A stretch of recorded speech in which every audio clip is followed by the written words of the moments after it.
Eu tenho uma conferência a apresentar, digamos, uma conferência classicamente acadêmica, que diz respeito a um problema, digamos, muito ligado um pouco à nossa área de psicanálise, as articulações possíveis sobre psicanálise e teoria social e teoria da cultura, através de uma experiência que já tinha sido feita a partir dos anos 30, que é ligada ao Theodor Adorno, na Escola de Frankfurt. Mas antes de falar sobre isso, eu de fato gostaria de fazer 2 ou 3 colocações, porque seria muito estranho não levar em conta, digamos, o momento no qual nós estamos passando, né? E até porque num momento como esse, todos os nossos trabalhos ressoam de outra forma, né?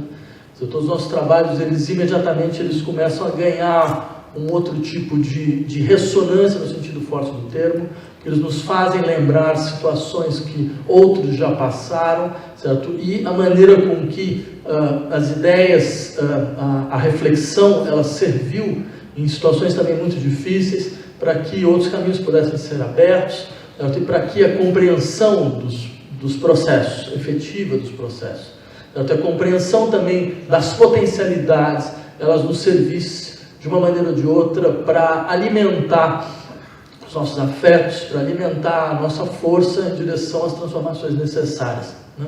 Quer dizer, a universidade do mundo no século XX passou por momentos muito difíceis, né? E ela conseguiu sobreviver. Ela vai passar por momentos difíceis de novo e ela vai novamente sobreviver. E não só sobreviver, ela vai se reinventar, ela vai encontrar aquilo que lhe falta, certo? Aquilo que de uma maneira ou de outra pode explicitar de uma forma clara por que neste momento a universidade é uma das instituições mais afetadas pelas políticas atuais. Porque eu queria só começar dizendo uma coisa a esse respeito, porque para nós, durante muito tempo, né, nós alimentamos uma autocompreensão de nós mesmos que passava um pouco pelo fato de que nós acreditávamos que nós éramos irrelevantes, principalmente na área de humanidades, né?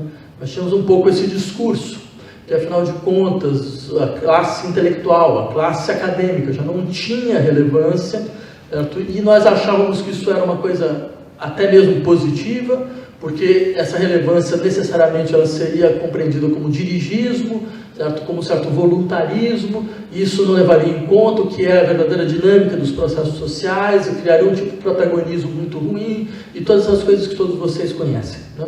Eu queria insistir que houve, por trás desse discurso de uma certa humildade, havia na verdade uma capitulação. Nós capitulamos, no sentido mais forte do termo, certo? Porque a ideia de que nós éramos irrelevantes hoje se mostra brutalmente falsa. Se nós éramos tão irrelevantes, por que tanta luta contra nós? Se nós de fato não tínhamos mais grande importância na sociedade brasileira, por que tanta luta contra nós nesse momento? Por que nós somos o primeiro alvo dessas políticas? E alvo no sentido forte do termo, porque eu acho que essa discussão sobre o futuro se mostra-se muito claramente. Não há um outro projeto. A universidade estaria disposta a ouvir, certo? Se houvesse de fato um outro projeto que fosse racionalmente construído, tendo em vista a possibilidade de potencializar nossas capacidades de pesquisa, de docência, certo? De desenvolvimento, de difusão, certo? Mas nós sabemos que não há nada parecido com isso, certo? Então, a questão mesmo da luta contra a universidade se coloca de uma maneira muito explícita. Se isso é verdade, então que ao menos nós tenhamos tiremos uma consequência disso. Nosso papel na sociedade brasileira é central. Nosso papel é decisivo. Nosso papel é fundamentalmente importante e sempre foi. E talvez um dos poucos setores da sociedade brasileira que não acredite nisso seja nós mesmos, certo? Então talvez seja a hora de nós perdermos isto, que na verdade talvez esconda uma covardia da nossa parte. Porque nesse momento onde a sociedade brasileira grita, vários setores da sociedade brasileira gritam, porque elas não compreendem a racionalidade do que está acontecendo, certo? Porque se percebe muito claramente o processo de desmonte, de desarticulação, certo? De dinâmicas sociais que são absolutamente fundamentais, certo? Como se nós estivéssemos andando paulatinamente para o pior, numa situação na qual talvez todos os povos do mundo percebam que o Brasil está diante de uma situação de abismo. O único povo que não percebe isso é o próprio Brasil. Nós vemos na imprensa internacional a descrição sobre o nosso país, a maneira como nunca na história desse país esse país foi descrito desta forma, como se fosse o laboratório do pior, como se fosse a expressão de um projeto que articula obscurantismo, militarismo, violência, destruição, desconsideração, insensibilidade absoluta contra as classes mais vulneráveis, aquelas historicamente violentadas, durante toda a história da violência do Estado brasileiro. Toda essa mistura ela é explícita para para a imprensa internacional, talvez menos para nós. Então, neste momento, certo? A universidade ela pode, por estar vendo que ela está sendo atacada, se retrair mais uma vez, certo? Acreditar que ela é capaz de fazer algum tipo de negociação com o pior para evitar que o pior ocorra. Se ela fizer isso mais uma vez, ela vai estar simplesmente cavando a sua própria cova, certo? Ela vai estar ajudando ao seu próprio fim. Porque não há negociação possível, e nem sequer negociação, nem há quem queira negociação do outro lado. Certo? Os processos todos nesses últimos meses foram muito claros. Quando havia alguma situação de tensionamento, não havia um passo para trás do governo, a fim de ouvir então os descontentes. Havia-se, na verdade, 2 passos para frente, ainda mais, para brutalizar ainda mais as relações, para impedir ainda mais que os descontentes tivessem voz. Certo? Então, este processo não vai mudar, ele não vai parar. Então, sabendo disso, é necessário que a universidade ela se coloque claramente, certo? Dentro de um processo no qual setores fundamentais da sociedade brasileira, certo? Procuram desesperadamente novos modos de organização e novos modos de intervenção. A universidade também dê sua parte nesse processo. E nós temos toda essa capacidade, porque, entre outras coisas, certo? Quando países como o Brasil são afetados, e afeto seria a palavra mais importante nesse contexto, são afetados por uma melancolia fundamental, né? Uma melancolia que parece que paralisa a capacidade de ação dos sujeitos, que parece que de uma certa maneira faz com que os sujeitos não acreditem mais na sua própria capacidade de transformação. É nesses momentos que a imaginação social é o elemento mais decisivo. Esse é que a capacidade de fazer a imaginação social entrar em operação é o processo mais decisivo. Nós nunca precisamos tanto disso quanto agora. Nunca nesse país foi tão necessário isso. Porque nós sabemos muito claramente que nós chegamos num ponto de esgotamento, num ponto histórico de esgotamento. Durante 30 anos, depois do final da ditadura militar, o Brasil tentou uma democratização que falhou, que não deu certo. Tentou um processo de transição lenta, gradual, em direção a uma democracia plena, e ele falhou redondamente. Mais do que isso, esse processo foi incapaz de desmontar os núcleos fundamentais de violência do Estado brasileiro, que agora voltam de forma completamente descomplexificada. Certo? Foi incapaz de acertar contas com a sua memória violenta da ditadura militar, que agora volta para assombrar o país como um fantasma. Certo? E falar isso no Rio Grande do Sul, certo? Um Estado que se colocou na frente do país, na defesa da legalidade democrática, certo? Desde 1961, quando o Palácio do Piratininga foi a frente fundamental do país, foi o que impediu o país de cair. Eu acho isso importante, certo? Porque esse processo voltou novamente.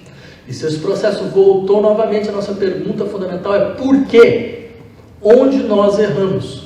Como nós deixamos isso acontecer?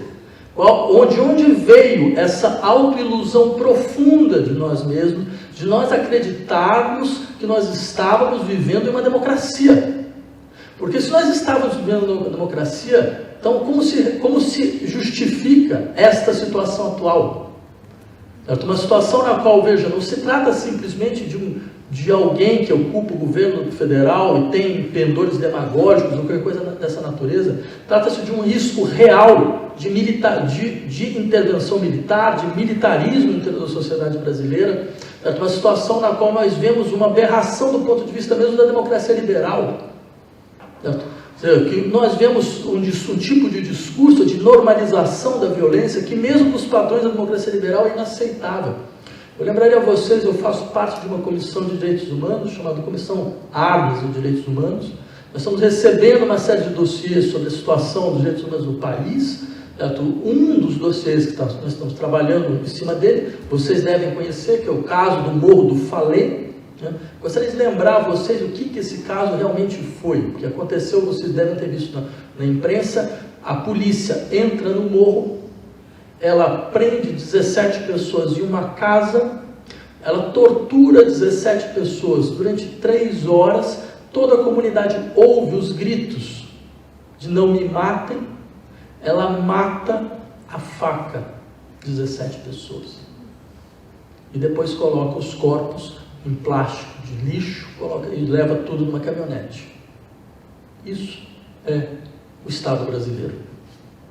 Essa é a realidade do Estado brasileiro agora. A questão é como nós chegamos até aqui. E é claro, esses mortos são negros, esses mortos são favelados, esses mortos são as velhas e arcaicas. Os velhos e arcaicos grupos que estão sempre violentados, certo? De uma forma sistemática, que nunca parou. Nunca parou. Em 30 anos de tentativa de democracia, isto nunca foi suspenso. E agora volta com força. Então nós temos uma grande possibilidade, que é de, pela primeira vez, viver um país sem ilusões a respeito de si mesmo. Não precisar mais alimentar as ilusões que nós tínhamos a respeito de nós mesmos para tentar sobreviver. Porque não nos é mais possível fazer isso. E talvez nós estamos num momento histórico onde, exatamente por não ser possível fazer isso, nós podemos, enfim, fazer outra coisa. Não há ninguém neste país que tenha mais força do que os descontentes, que somos nós. Não há ninguém nesse país que tenha mais capacidade, invenção, criatividade, produção do que os descontentes. Então, que nós falemos em voz alta nosso descontentamento, nós acreditemos nessa força do nosso descontentamento, certo? E nós lembremos uma vez por todas, a sociedade espera muito da universidade nesse momento. Nós não podemos voltar para trás, nós não podemos sair do país, nós não podemos abandonar este lugar que é nosso, porque afinal de contas, durante décadas, a sociedade brasileira investiu na universidade, ela investiu em um sistema público que deve ser um motivo de orgulho para todos os brasileiros, como ser um sistema público extremamente produtivo, com as condições precárias que sempre teve, conseguiu fazer milagres com a condição precária que sempre teve.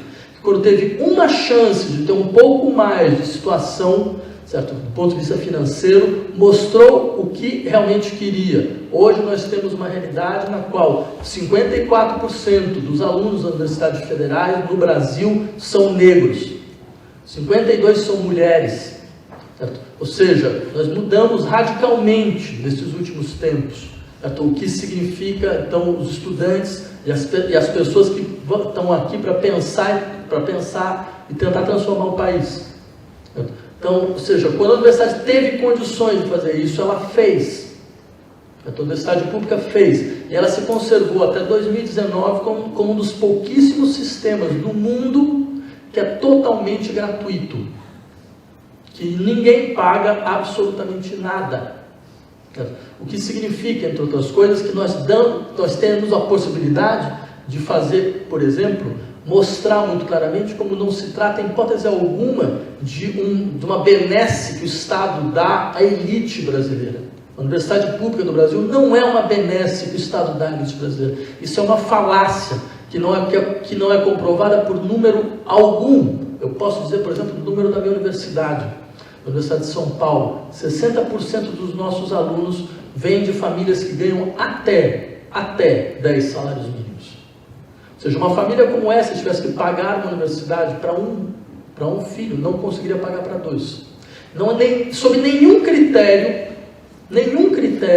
uma família que ganha até 10 salários mínimos é vista aqui como uma elite. Ao contrário, é classe média baixa, classe média média no máximo. Certo? Então isso é o máximo, isso de 60%. Certo? Então insistiria nesse aspecto, quer dizer, é hora não só de nós defendermos a universidade pública no Brasil, mas é hora de nós mostrarmos para a sociedade aquilo que nós somos capazes de fazer. Nós somos capazes de fazer muita coisa. Nós somos capazes de produzir muita coisa, principalmente aquilo que para a sociedade brasileira é impossível até mesmo de pensar. As novas realidades que são impossíveis até mesmo para a sociedade brasileira pensar. Forçá-la a pensar aquilo que ela não quer pensar. Eu só terminaria lembrando, por exemplo, de uma discussão para mostrar como a universidade é fundamental, uma discussão que eu estava tendo na periferia de São Paulo, com um grupo no Capão Redondo, uma discussão dura, difícil, mas isso faz parte, né? Porque afinal de contas são várias resistências que terão que ser vencidas para que novas alianças possam ser criadas, né? No qual alguém vira para mim e fala, olha, mas a gente não confia na universidade, nem a gente precisa da universidade, porque a gente sabe, por estatística, que quem é mais assassinado nesse país são negros e favelados. Então, a minha resposta só pode ser uma: quem fez a estatística? Isso mostra o comprometimento da universidade brasileira, certo, com as verdadeiras lutas desse país. Bem dito isso, eu queria fazer a conferência.